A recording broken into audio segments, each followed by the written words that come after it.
நான் ஜெயபிரகாஷ் திருவொற்றியூர் டோல்கேட்டில் தான் வசிக்கிறேன். நான் திருவொற்றியூர் டோல்கேட்டில் இருக்க எல்லா நாய்களுக்கும் நாங்கள் சாப்பாடு போட்டுட்ருக்கோம். கிட்டத்தட்ட 400லேருந்து 500 நாய்க்கு வந்து சாப்பாடு போட்டுட்ருக்கோம். இப்போ இந்த நாய் ரோசி நாய் பார்த்தீங்கன்னா எங்கிட்ட ரொம்ப ஃப்ரெண்ட்லியாக இருக்கும், ரொம்ப அன்பை காட்டும். மனுஷாளுங்களை விட ரொம்ப பாசத்தை அதிகமாக எங்ககிட்ட காமிச்சிது. இப்போ நாங்கள் நாய்க்கு பண்ணுறது காரணமே என்னன்னா, நிறைய இடத்துல வந்து பார்த்தீங்கன்னா பப்ளிக் வந்து டாக்ஸ் வந்து கடிக்குது, வண்டியில் போனால் தருத்துது அப்படின்ற மாதிரி சொல்கிறாங்க.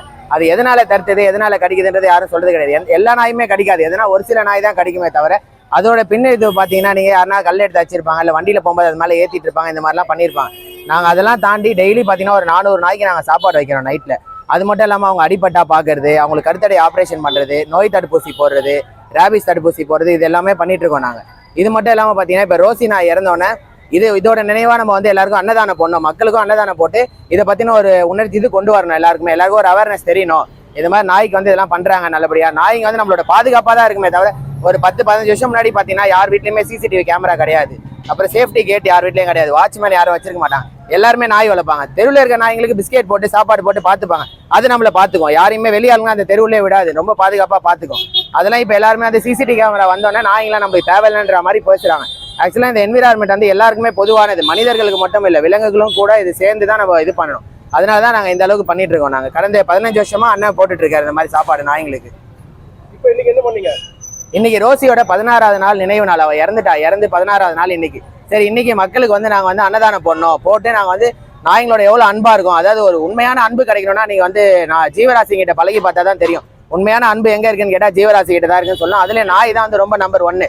இது வந்து பழகி பார்க்குறவங்களுக்கு மட்டும் தான் தெரியுமே தவிர இது வெளியாளுங்களுக்கு யாருக்குமே தெரியாது. நம்ம ஒரு நாள் சாப்பாடு போட்டு பழகிட்டோம்னு வைங்களேன், டெய்லி நம்ம பின்னாடியே வரும். நம்மளுக்கே ஒரு போதை மாதிரி ஆயிடும். இவங்களுக்கு சாப்பாடு வச்சாதான் நம்மளுக்கு தூக்கம் வரும். அந்த அளவுக்கு நம்மளுக்கு வந்து அது ஒரு அன்பு காட்டும் நம்ம கிட்ட. அதனால நான் ரொம்ப பாசமாக இருப்பேன் ரோசி. ஆனால் என்ன சொன்னாலும் கேட்குறாள். அவன் ஒரு நோயாலே இறந்துட்டான், எங்களால் தாழ முடியும். இதெல்லாம் மக்கள் எல்லாமே சரி, அது ஒரு ஜீவனாக பாருங்கள். அவன் கூட பழகி பார்த்தீங்கன்னா மனிதருக்கும் மேலே, அவன் மனுஷனுக்கும் மேலே அவனால் பழகி பார்த்தாங்கன்னு தெரியும். அவன் என்னால் பேச முடியல, ஏன்னா அந்த அளவுக்கு நான் 10 வருஷம் வளர்த்துட்டான் அவனை. இன்னும் என் கடையாண்டியே இன்னும் ஒரு 10 நாய் இருக்குது. ஒரு ரோசி வந்து 10 வயசுக்காரன். இன்னும் அவனுடைய வயசு மேற்கொண்டுலாம் இருக்கிறாங்க. 13 வயசு டாக்கெல்லாம் இருக்குது. என்னங்க 10வது இதுக்கு இன்றைக்கி 30 கிலோ 35 கிலோ அரிசி கறியெல்லாம் போட்டு 400 நாய்க்கு நான் சாப்பாடு நான் ஒரு 9-10 வருஷமாக வச்சுன்னு தான் இருக்கிறேன். 4 நாயில் ஆரம்பிச்சது இன்றைக்கி 400 நாயில் இருக்குது. மக்கள்லாம் வந்து அந்த நாயாக நினைக்காதீங்க, ஒரு ஜீவனாக நினச்சி உங்கள் கையில் கிடைக்கிற ஒரு 5 ரூபா பிஸ்கெட்டு போட்டால் கூட உங்களுக்கு உங்கள் பின்னாடி எதிர்பார்ப்பானா கண்டி எப்போ வருவார் அவர் நம்மளுக்கு ஒரு பிஸ்கெட்டு போடுவார்லாம் பார்ப்பான். அவன் கடிக்கிறார்ல. இன்றைக்கி இந்த எம்ஜிஆர் சாலையில் இருக்கும்போது சில பசங்களாம் வந்து அவனுங்க தூங்குகிற டைமில் அவன் தலையாண்டை வந்து செருப்பு தேய்ச்சின்னு போகிறானுங்க. வண்டியில் செருப்பு தேய்ச்சின்னு போகும்போது அவன் அதிர்ச்சி ஆகிறான்.